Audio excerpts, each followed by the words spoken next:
Assalamualaikum warahmatullahi wabarakatuh. Halo, semoga teman-teman dalam keadaan sehat dan penuh semangat. Perkenalkan, saya Muhammad Azan Sofyan dengan nomor induk mahasiswa 252015046. Saya mahasiswa program studi manajemen inovasi Universitas Teknologi Sumbawa. Video ini saya buat sebagai tugas akhir ujian akhir semester mata kuliah Ekonomi, Pembangunan, dan Teknologi Inovasi yang diampu oleh Dr. Sri Rahayu, SPD, ME. Pada video kali ini, saya akan mengajak teman-teman untuk membahas topik yang sangat menarik sekaligus relevan dengan perkembangan dunia saat ini, yaitu Research and Development atau R&D. Kunci inovasi untuk meningkatkan daya saing bangsa. Pernahkah kita bertanya, mengapa ada negara yang mampu menciptakan teknologi, menghasilkan produk-produk inovatif, bahkan memimpin persaingan ekonomi dunia? Apakah semua itu karena mereka memiliki sumber daya alam yang melimpah? Jawabannya tentu tidak. Salah satu faktor terpenting adalah investasi pada penelitian dan pengembangan atau lebih dikenal dengan Research and Development. Melalui R&D, berbagai ide baru lahir, teknologi berkembang, produktivitas meningkat, dan pada akhirnya mampu mendorong pertumbuhan ekonomi serta meningkatkan daya saing suatu bangsa. Nah, melalui video ini, kita akan membahas apa sebenarnya R&D itu, mengapa R&D sangat penting bagi pembangunan nasional, bagaimana penerapannya di Indonesia, serta tantangan dan peluang yang perlu kita hadapi agar Indonesia mampu menjadi bangsa yang lebih inovatif dan kompetitif di masa depan. Jadi, simak video ini sampai selesai, karena siapa tahu inovasi besar berikutnya justru berawal dari ide sederhana yang kita miliki hari ini. Mari kita mulai pembahasannya. Setelah mengetahui pentingnya topik ini, mari kita bahas mengapa Research and Development atau R&D menjadi salah satu kunci pembangunan nasional. Di era globalisasi dan perkembangan teknologi yang begitu cepat, daya saing suatu negara tidak lagi hanya ditentukan oleh kekayaan sumber daya alam, tetapi juga oleh kemampuan menciptakan inovasi. Inovasi tersebut lahir dari proses penelitian dan pengembangan yang berkelanjutan. Negara-negara seperti Korea Selatan, Jepang, dan Amerika Serikat telah mampu membuktikan bahwa investasi pada R&D mampu menghasilkan teknologi baru, meningkatkan produktivitas, serta mendorong pertumbuhan ekonomi. Sementara itu, Indonesia memiliki potensi yang besar, tetapi investasi pada kegiatan penelitian dan pengembangan masih relatif rendah jika kita bandingkan dengan negara-negara maju. Oleh karena itu, penguatan R&D menjadi sangat penting agar Indonesia mampu menghasilkan inovasi yang bernilai, meningkatkan daya saing industri, dan mendukung pembangunan nasional yang berkelanjutan.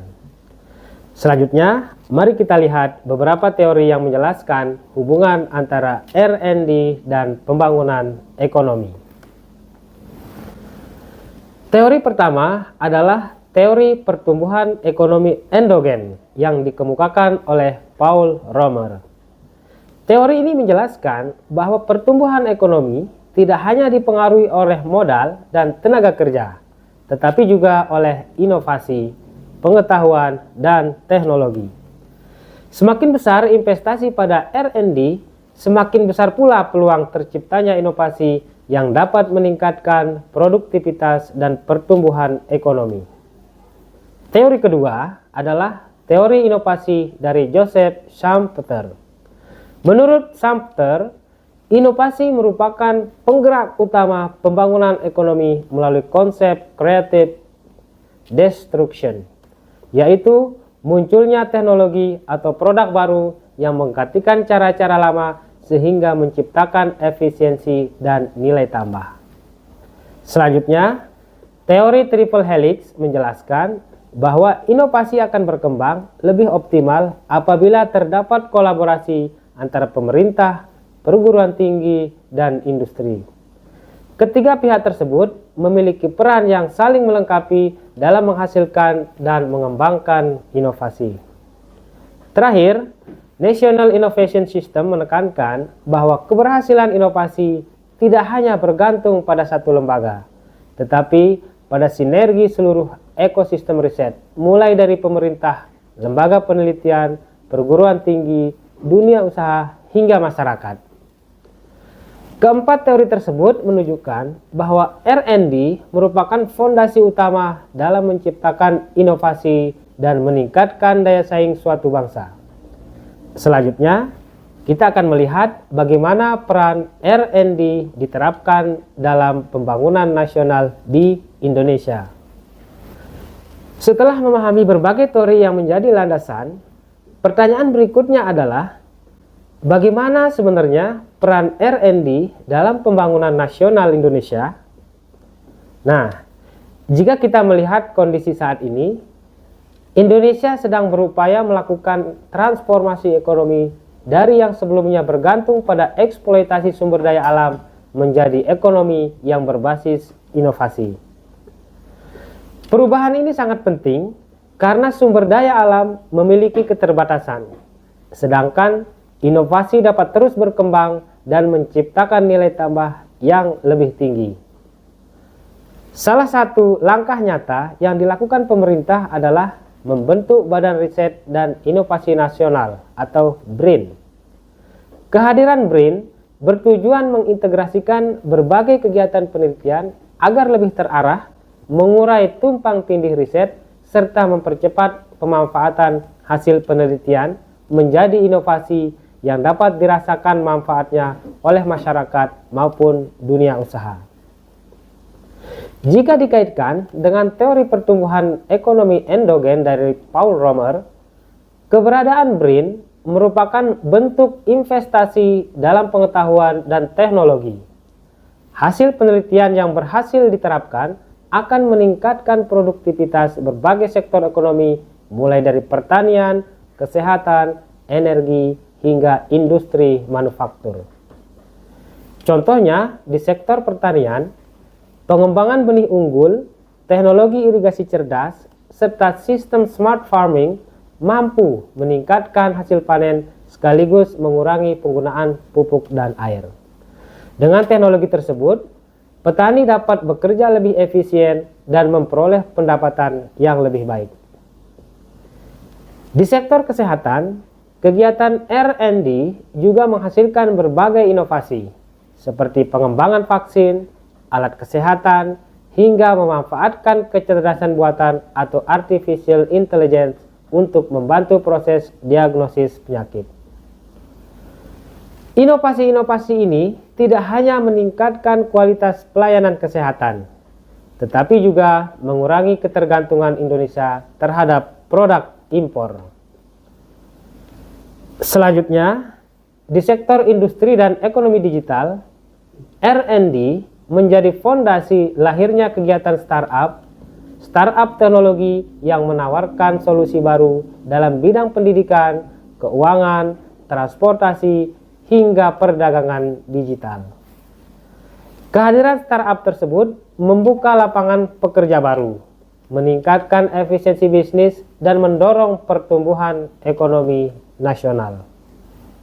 Namun, jika dianalisis lebih dalam, Indonesia masih menghadapi beberapa tantangan. Salah satunya adalah rendahnya investasi pada kegiatan penelitian dan pengembangan. Jika dibandingkan dengan negara-negara maju seperti Korea Selatan, Jepang, maupun Amerika Serikat. Akibatnya, jumlah inovasi yang berhasil dikomersialkan masih relatif terbatas. Selain itu, kolaborasi antara perguruan tinggi, pemerintah, dan dunia industri juga masih perlu diperkuat. Banyak hasil penelitian yang sebenarnya memiliki potensi besar, tetapi belum mampu berkembang menjadi produk atau teknologi yang dapat dimanfaatkan secara luas oleh masyarakat. Kondisi ini menunjukkan bahwa konsep triple helix belum berjalan secara optimal. Padahal, apabila pemerintah memberikan dukungan kebijakan, perguruan tinggi menghasilkan penelitian yang berkualitas, dan industri bersedia mengembangkan hasil riset tersebut, maka akan tercipta ekosistem inovasi yang mampu meningkatkan daya saing bangsa secara berkelanjutan. Di sisi lain, perkembangan teknologi seperti artificial intelligence, Internet of Things, Big Data, hingga teknologi energi terbarukan juga membuka peluang baru bagi Indonesia untuk mempercepat pembangunan nasional. Teknologi-teknologi tersebut akan memberikan manfaat yang lebih besar apabila didukung oleh kegiatan penelitian dan pengembangan yang kuat. Jadi, R&D bukan sekedar menghasilkan penemuan baru, tetapi juga menjadi penggerak utama lahirnya inovasi yang mampu meningkatkan produktivitas, menciptakan lapangan kerja, memperkuat daya saing industri, dan mendorong pertumbuhan ekonomi berkelanjutan. Baik, dapat disimpulkan bahwa R&D merupakan salah satu faktor penting dalam meningkatkan daya saing bangsa. Melalui kegiatan penelitian dan pengembangan, berbagai inovasi dapat diciptakan untuk meningkatkan produktivitas, efisiensi, serta memberikan solusi terhadap berbagai tantangan di bidang ekonomi, kesehatan, pendidikan, pertanian, maupun industri. Bagi Indonesia, R&D bukan lagi menjadi pilihan, melainkan kebutuhan. Di tengah persaingan global yang semakin ketat, negara yang mampu menghasilkan inovasi akan memiliki peluang yang lebih besar untuk tumbuh mandiri dan berdaya saing di tingkat internasional.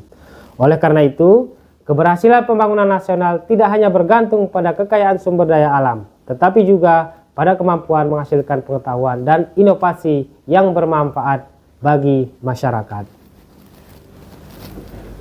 Agar peran R&D semakin nyata dalam mendukung pembangunan nasional, terdapat beberapa langkah sederhana namun dapat langsung diterapkan. Pertama, perguruan tinggi perlu lebih aktif mendorong mahasiswa untuk menghasilkan penelitian yang menjawab permasalahan nyata di masyarakat, bukan hanya sebagai syarat kelulusan. Misalnya, penelitian tentang pengelolaan sampah, digitalisasi UMKM, atau peningkatan produktivitas pertanian di daerah masing-masing. Kedua, pemerintah daerah dapat memperkuat kerjasama dengan perguruan tinggi melalui program riset bersama. Hasil penelitian mahasiswa dan dosen dapat dimanfaatkan sebagai dasar dalam menyusun kebijakan pembangunan daerah sehingga riset benar-benar memberikan manfaat. Ketiga, dunia usaha dapat mulai membuka kesempatan magang, penelitian bersama, atau uji coba produk hasil penelitian kampus. Dengan cara ini, hasil riset tidak berhenti di perpustakaan, tetapi dapat dikembangkan menjadi produk atau layanan yang memiliki nilai ekonomi. Terakhir, sebagai generasi muda, kita juga memiliki peran penting. Kita dapat mulai membangun budaya inovasi melalui hal-hal sederhana seperti aktif mengikuti kompetensi inovasi, memanfaatkan teknologi untuk menyelesaikan masalah di sekitar, serta terus mengembangkan kemampuan berpikir kreatif dan kritis. Inovasi tidak selalu harus berupa penemuan besar, tetapi bisa dimulai dari solusi sederhana yang memberikan manfaat bagi masyarakat. Dengan kolaborasi antara pemerintah, perguruan tinggi, dan dunia usaha dan masyarakat, R&D dapat menjadi fondasi yang kuat untuk mewujudkan Indonesia yang lebih inovatif, berdaya saing, dan berkelanjutan. Sebagai penutup, saya ingin mengajak kita semua untuk melihat bahwa inovasi bukan hanya tanggung jawab para peneliti atau pemerintah. Inovasi dapat dimulai dari siapa saja, termasuk kita sebagai mahasiswa, melalui ide-ide sederhana yang mampu memberikan solusi bagi lingkungan sekitar. Karena pada akhirnya, bangsa yang maju bukanlah bangsa yang hanya memiliki banyak sumber daya, melainkan bangsa yang mampu mengubah pengetahuan menjadi inovasi dan inovasi menjadi kesejahteraan. Terima kasih atas perhatiannya. Wassalamualaikum warahmatullahi wabarakatuh.